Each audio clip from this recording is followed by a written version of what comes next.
all those students out there who want to learn English. Basically, I start my videos for those beginners who want to learn.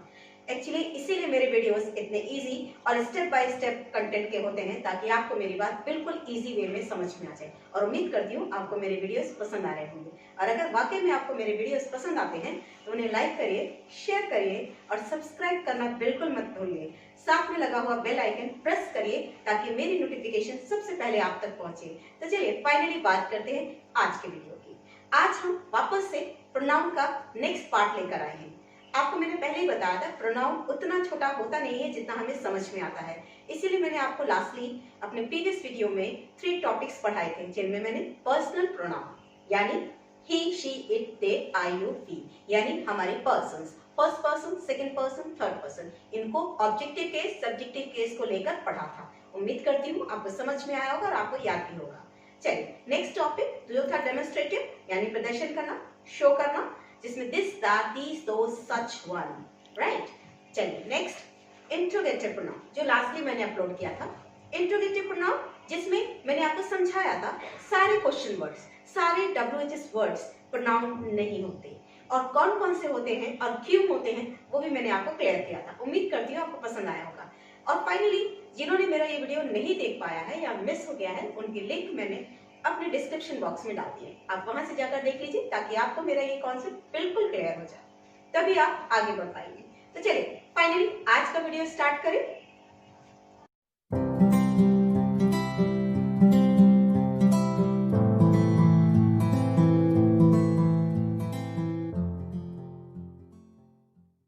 Finally start करें pronoun से। Pronoun एक ऐसा शब्द जो noun की help करने के लिए बनाया है। मैंने आपको लास्टली भी समझाया था। पहले बात कर ले कि प्रोनाउन को हिंदी में हम क्या कहते हैं, सर्वनाम, यानी एक ऐसा शब्द जो नाउन को रिप्लेस करने के लिए यूज होता है, यानी संज्ञा को रिप्लेस करने के लिए यूज होता है। वो कोई भी स्थान जहां पर नाउन को हटाना हो और किसी शब्द को लगाना हो वो शब्द हमेशा होता है हमारा प्रोनाउन। क्लियर हो रही है बात कि प्रोनाउन क्या होता है, सर्वनाम, यानी संज्ञा को रिप्लेस करने वाले शब्दों को ही सर्वनाम कहते हैं। क्लियर हो रही है। चलिए आज के टॉपिक में जो हम डिस्कस करेंगे इस पार्ट को, दैट इज रिलेटिव प्रोनाउन। चलिए बात करते हैं रिलेटिव प्रोनाउन की।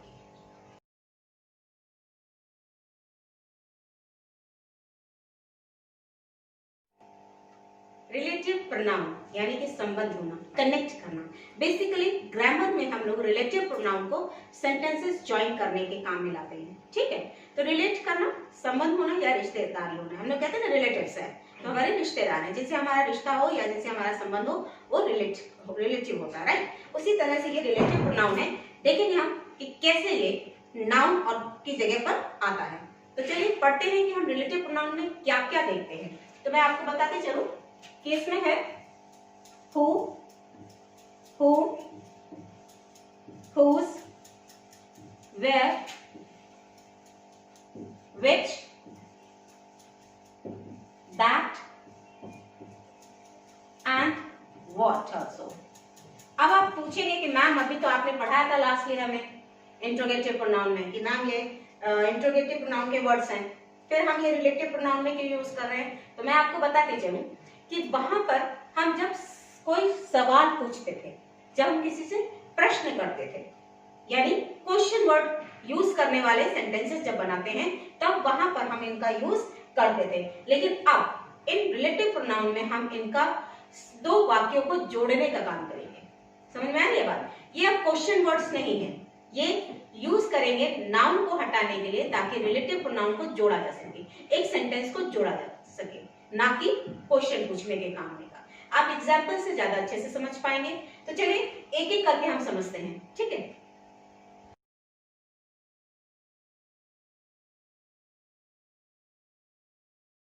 हु यानी कौन, राइट। लेकिन हम यहाँ जिसकी बात कर रहे हैं, जिस हु की बात कर रहे हैं वो है जो। क्लियर। अब इसको कैसे समझना है उसको मैं आगे बताती हूँ। पहले मैं ये बताती चलूं कि हु का यूज किसके लिए होता है। मैंने आपको इंट्रोगेटिव प्रोनाउन पढ़ाया था, वहां पे भी बताया था कि हु का यूज पर्सन्स के लिए होता है। पर्सन्स हमारे कितने होते हैं, 3 पर्सन होते हैं, फर्स्ट, सेकेंड एंड थर्ड। मैं सबको मिक्स करके लिख दे रही हूँ। ही, शी, दे, यू और वी। ठीक है, तो इनके लिए ये भी एक प्रोनाउन है, यानी इनको रिप्लेस करने के लिए भी यूज होता है हु, लेकिन किस रूप में? रिलेटिव प्रोनाउन के रूप में, संबंध बताने के लिए। ठीक है, अब इसके आगे चलते हैं कि हु को अब हम जो के रूप में यूज करेंगे। एक छोटा सा एग्जांपल हम देख लें कि मैं उस लड़की को जानती हूं जो मेरी मित्र है। मैंने क्या वर्ड यूज किया? जो मेरी मित्र है। ठीक है, अब इसको थोड़ा डिटेल में समझें। I saw a man, I saw a man, clear है? A man was player, man कौन है? Player. I saw a man was a player, was a player, clear है? अब इनको ज्वाइन करने के लिए, इन दो सेंटेंसेस को ज्वाइन करने के लिए हम कैसे हु को प्रयोग करेंगे? देखिए, आई सॉ अ मैन, इतनी बात क्लियर है? अब वापस से आप देख रहे हैं, वापस से ए मैन लिखा है, तो इसकी कोई नीड नहीं है कि दोबारा से हम उस ए मैन को लिखें, इसीलिए हम इस ए मैन को रिप्लेस करेंगे हु से। I saw a man who was a player. हम एक ऐसे इंसान को जानते हैं, या मैंने ऐसे इंसान को देखा जो प्लेयर था। क्लियर हो रही है बात? I saw a man who was player, हमने किसको रिमूव किया? इसको रिमूव किया। क्लियर है? मैन को रिमूव किया और हमने लिखा आई saw a man who was a player. एक और एग्जांपल देख लेते हैं।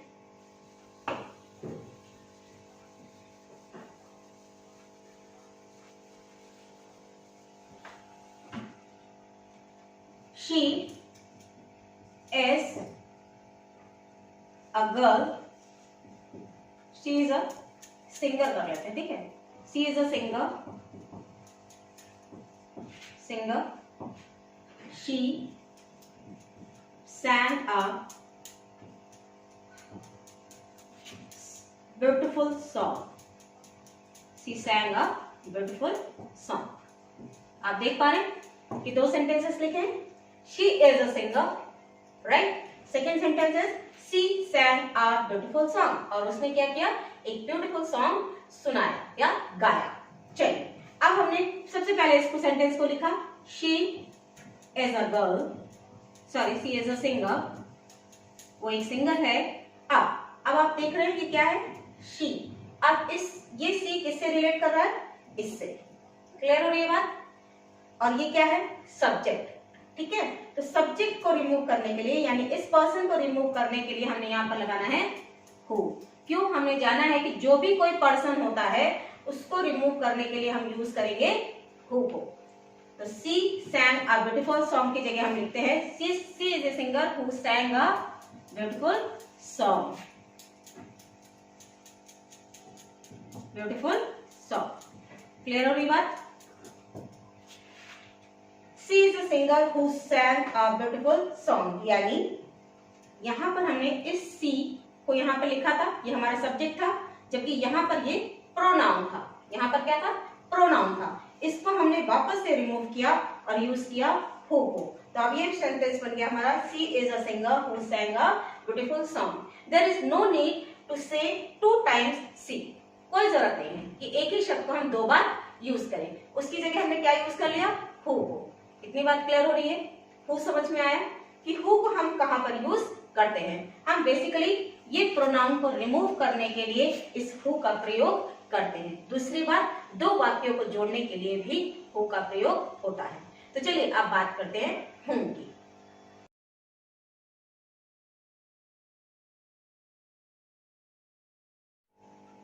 नेक्स्ट टॉपिक इज हुम। रिलेटिव प्रोनाउन का नेक्स्ट पार्ट है हुम, जिसे हम ऑब्जेक्टिव केस के रूप में यूज करते हैं। मैंने आपको पहले भी समझाया था कि हु का हुम ऑब्जेक्टिव केस होता है। क्लियर है? हुम को जब हम ऑब्जेक्ट के रूप में यूज करें तो हुम का यूज होता है, जो हम एक्टिव और पैसिव वॉइस में करते हैं। फाइनली हम यहाँ पर देखें कि कैसे यूज होगा। I met a man,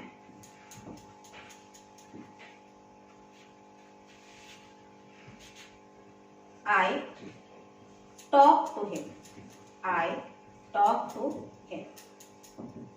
clear है? I met a man, I talk to him. अब इसको ज्वाइन करें, कैसे हम whom को लाएंगे यहां पर? I met a man whom I talk।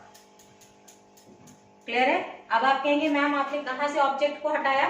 तो आपको मैंने पहले ही बताया था कि ये क्या है? मैन। और यहाँ I talk to him, him कौन है? Object. They both are object. Clear हो रही बात?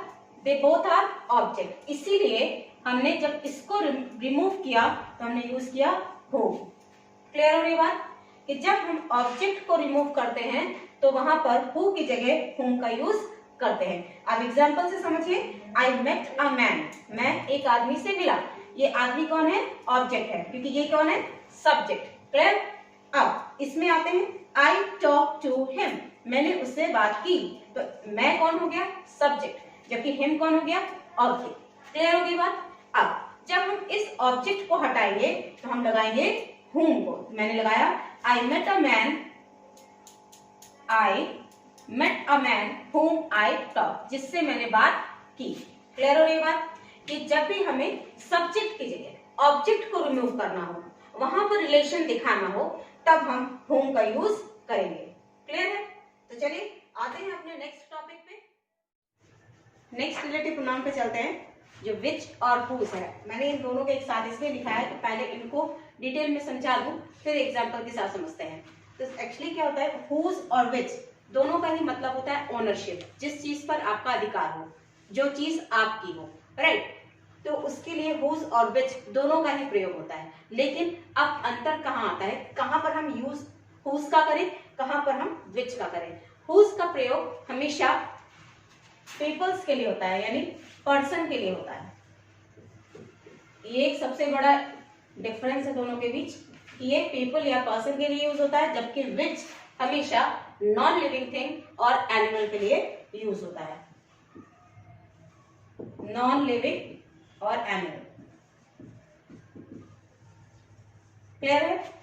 आपको क्लियर हो गई बात कि whose पर्सन के लिए यूज होता है, जब ओनरशिप किसी पर्सन की हो तो whose का यूज है, जबकि जब ओनरशिप किसी एनिमल या नॉन लिविंग की होती है तो वहां पर प्रयोग which का किया जाता है। क्लियर हो गई बात? तो चलिए अब इसको one by one, step by step देखते हैं नेक्स्ट टाइम में।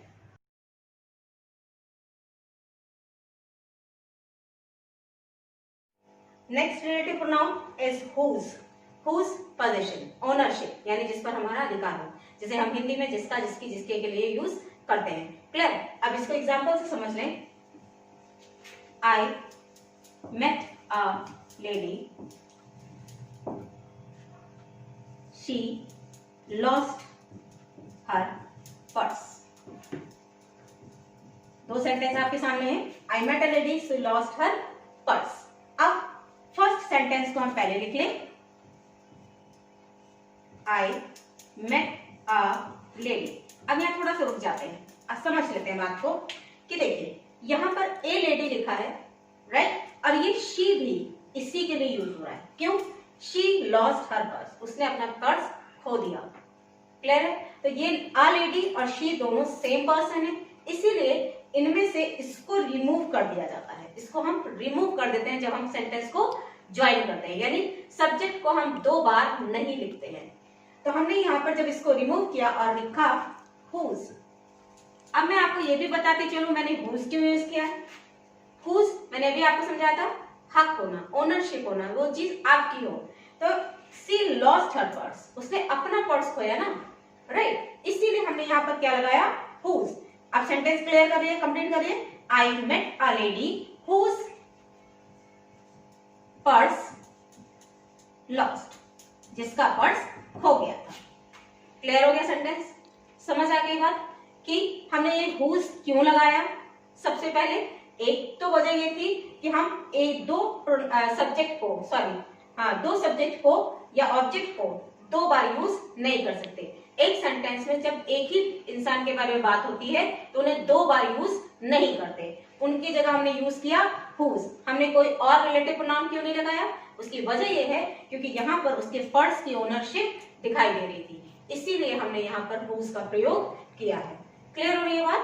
तो अब आपको समझ में आ गया होगा कि whose का मतलब क्या होता है और उसे हम कहां पर यूज करते हैं। तो चलिए अब बात करते हैं which की।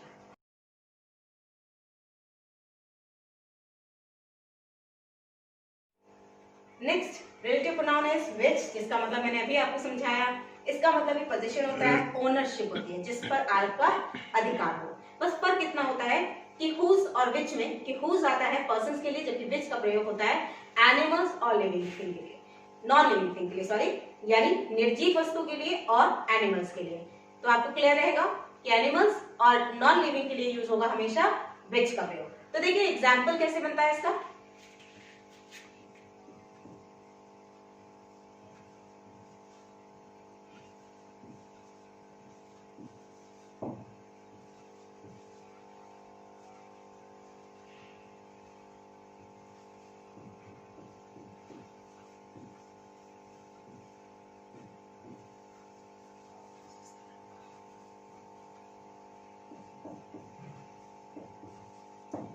देखिए आपके सामने एग्जाम्पल ये है, this is a dog we saw it yesterday.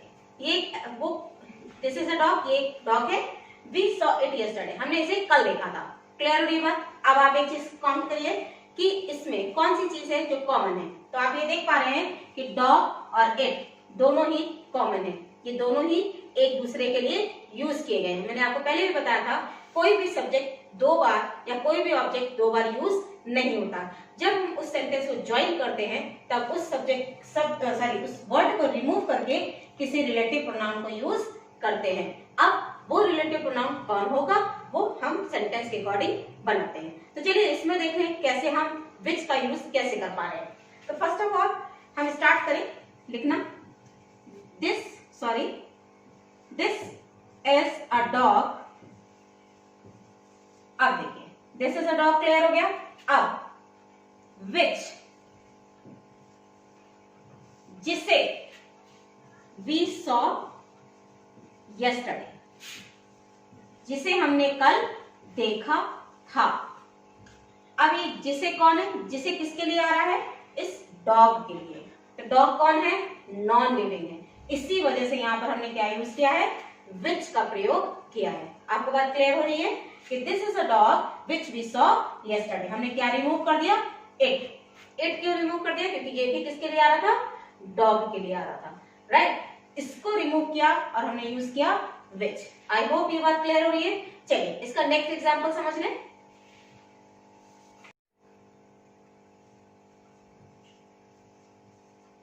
He saw a picture. He saw a picture. Picture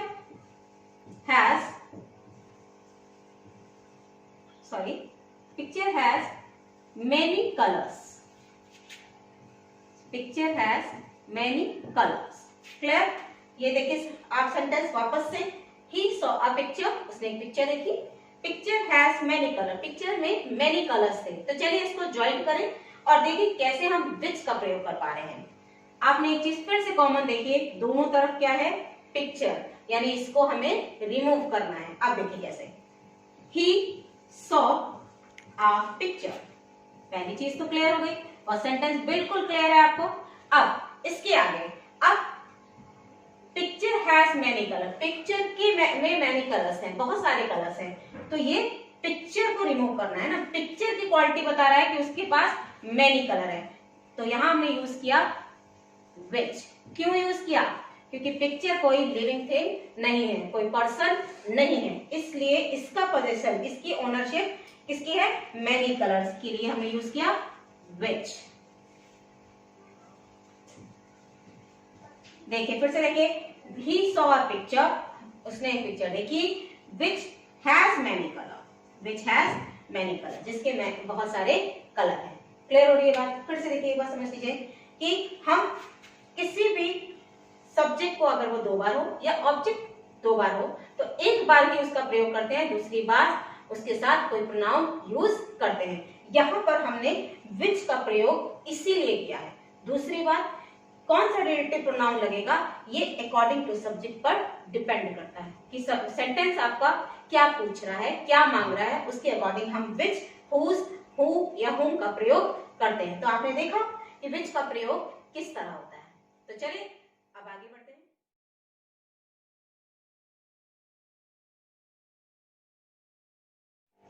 next relative pronoun is where, जिसका मतलब होता है कहां, लेकिन यहाँ पर हम यूज करते हैं जहां के रूप में। किसके रूप में? जहां। पहली चीज तो ये क्या है, प्लेस को बताता है। वेयर क्या बताता है? प्लेस, यानी स्थान। चलिए इसको एग्जांपल से समझ लें कि this is the house, this is the house I lived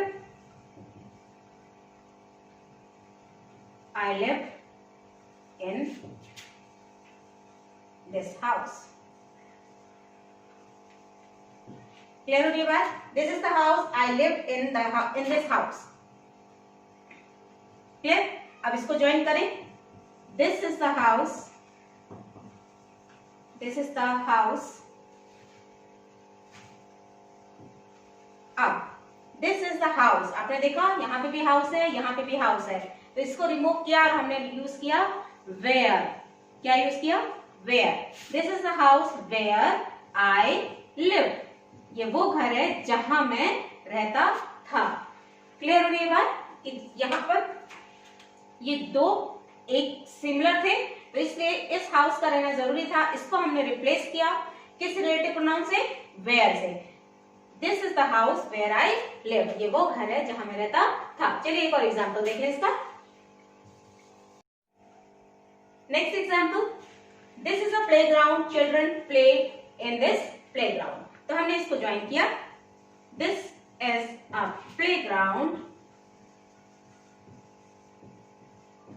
अब आपने देखा प्लेग्राउंड दो बार है, तो दो बार यूज नहीं कर सकते हम, तो इसको, क्योंकि ये स्थान को बता रहा है, प्लेग्राउंड क्या है? वो स्थान है जहां बच्चे खेलते हैं, इसलिए इसको रिमूव करने के लिए हमने यूज किया where.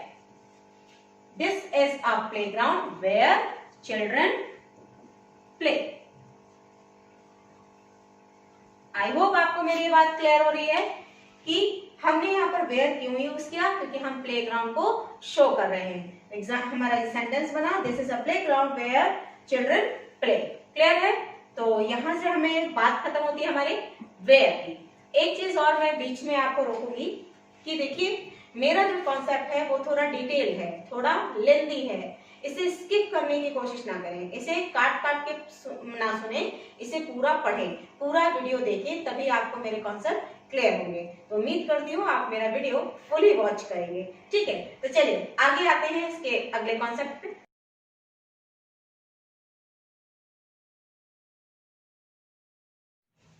Next relative pronoun that. अब हम देख लेते हैं दैट का यूज हम कहां पर करते हैं। उससे पहले पता कर लेते हैं इसका यूज करना क्यों पड़ता है।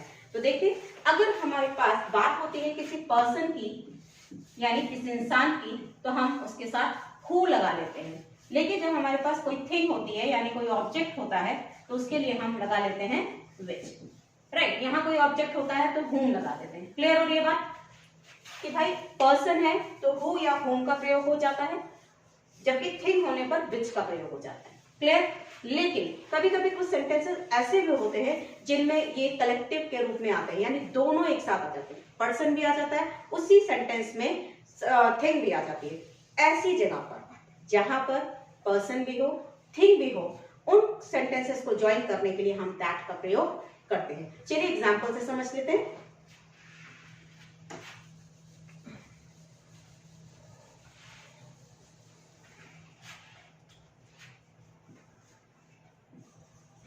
She and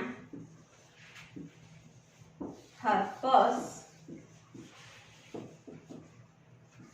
found near the beach. देख रहे हैं आप सेंटेंस को? एक शी भी है, अगर केवल सी से रिलेटेड ये सेंटेंस बना होता तो हम यहाँ हु लगा देते, और केवल यहाँ पर पर्स होता तो हम यहाँ विच लगा देते। राइट, लेकिन क्योंकि एक ही सेंटेंस में शी भी है और पर्स भी है, अब जब एक ही सेंटेंस में दोनों चीजें आ गई, सब्जेक्ट भी हो, सॉरी पर्सन भी हो और दूसरी बात थिंग भी हो, तो दोनों ही सेंटेंस को जोड़ने के लिए हम यूज करते हैं दैट। ये क्लियर हो गई बात? तो चलिए एक और सेंटेंस करके देख लेते हैं। Next, she compose a song, she compose a song dash show her love to grandma, right. अब यहाँ पर शी भी है, आप देख पा रहे हैं सॉन्ग भी है, दोनों चीज दिख रही है। जहां पर दोनों ही चीजें जुड़ी हो वहां पर उस सेंटेंस को जोड़ने के लिए हम दैट का यूज करते हैं।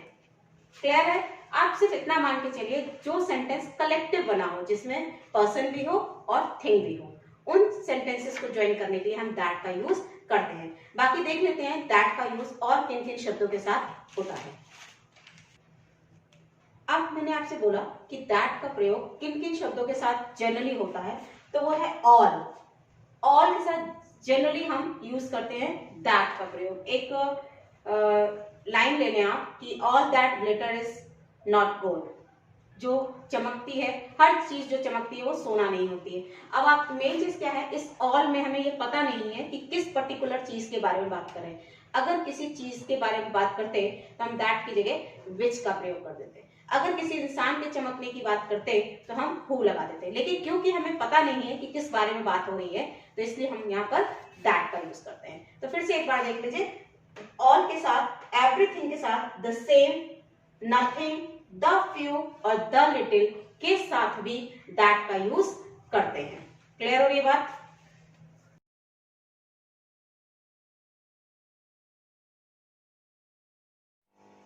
Next concept relative pronoun, that is what. What जिसका मतलब आज तक हम सिर्फ क्या समझते रहे, राइट। लेकिन इसको भी यूज हम रिलेटिव प्रोनाउन के रूप में और दो सेंटेंस को जोड़ने के लिए करते हैं, ठीक है। तो इसे देख लेते हैं एग्जाम्पल से सिंपली। और एक चीज और क्लियर कर दूं कि इसका कॉन्सेप्ट क्लियर नहीं होता। जहां पर भी सेंटेंस तो लिखा हो पर उसका मीन क्लियर ना हो रहा हो, उसमें पूरी कंप्लीट इंफॉर्मेशन ना दी गई हो, वहां पर हम व्हाट का यूज करते हैं। व्हाट का यूज कैसे, देख लीजिए आप, कुछ एग्जाम्पल मैंने लिख रखे हैं आपके लिए। आई से व्हाट आई मीन, मैं वही कहता हूं जो मेरा मतलब होता है। अब मैं क्या कहता हूं मुझे पता नहीं, राइट। मैंने इससे फिर कहा आई से व्हाट आई मीन, मैं वही कहता हूं जो मेरा मतलब होता है। अब क्या मैंने कहा या मैंने क्या मतलब निकाला वो मुझे क्लियर नहीं है। सेंटेंस में ये बात क्लियर नहीं है, मैं किस बारे में बात कर रही हूँ। क्लियर है? तो यहां पर क्योंकि इंफॉर्मेशन इनकम्प्लीट है, वहां पर यूज करते हैं व्हाट। नेक्स्ट देखिए, डू व्हाट यू वांट, वही करो जो तुम्हारा मन हो, जो तुम्हारा मन हो वो करो। यहाँ पर भी नहीं पता चल रहा, कोई पर्टिकुलर बात मैं नहीं कह रही हूँ कि नहीं यही वाला काम करो, कोई पर्टिकुलर वर्क नहीं दे रही हूँ, जो मन में आए वो करो। क्लियर हो रही बात? जहां पर इंफॉर्मेशन सेंटेंस की कंप्लीट ना दी गई हो वहां पर यूज करते हैं व्हाट का। Next, wear whatever you want, कुछ भी पहन लो, जो तुम्हारा मन करे वो पहन लो। Clear?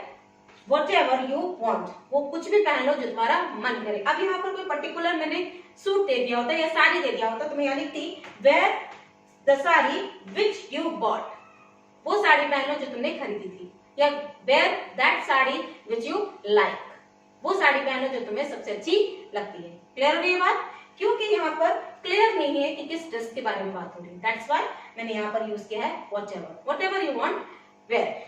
Next, he found what he is searching, उसे वो मिल गया जिसे वो ढूंढ रहा था। अब क्या मिल गया पता नहीं, बट एक लिख दिया इन्होंने, ही फाउंड, उसे वो मिल गया व्हाट ही इज सर्चिंग, जो वो ढूंढ रहा है। ठीक है, बात क्लियर हो रही है कि वो जो ढूंढ रहा है वो उसको मिल गया। क्लियर होगी बात? यहाँ पूरे कॉन्सेप्ट में, पूरे ही सेंटेंस में कहीं पे भी कंप्लीट इंफॉर्मेशन नहीं है, कहीं भी पर्टिकुलरली नाउन या प्रोनाउन नहीं है, इसीलिए हम यहाँ पर यूज व्हाट का कर रहे हैं। तो चलिए, आई होप आपको मेरा ये वीडियो पसंद आया होगा, आपने लाइक किया होगा। अगर वाकई में इससे आपको कुछ सीखने को मिला है तो मेरे वीडियो को लाइक करिए, शेयर करिए अपने फ्रेंड्स के साथ, ताकि उनकी इंफॉर्मेशन भी आपकी तरह बढ़ सके, उनकी नॉलेज भी ग्रो कर सके। साथ में सब्सक्राइब करना बिल्कुल ना भूलिए, उसके साथ लगा हुआ बेल आइकन प्रेस करिए ताकि मेरे वीडियोस की पहली नोटिफिकेशन आप तक पहुंचे। और उम्मीद करती हूँ आपको मेरा ये वीडियो अच्छा लगा होगा।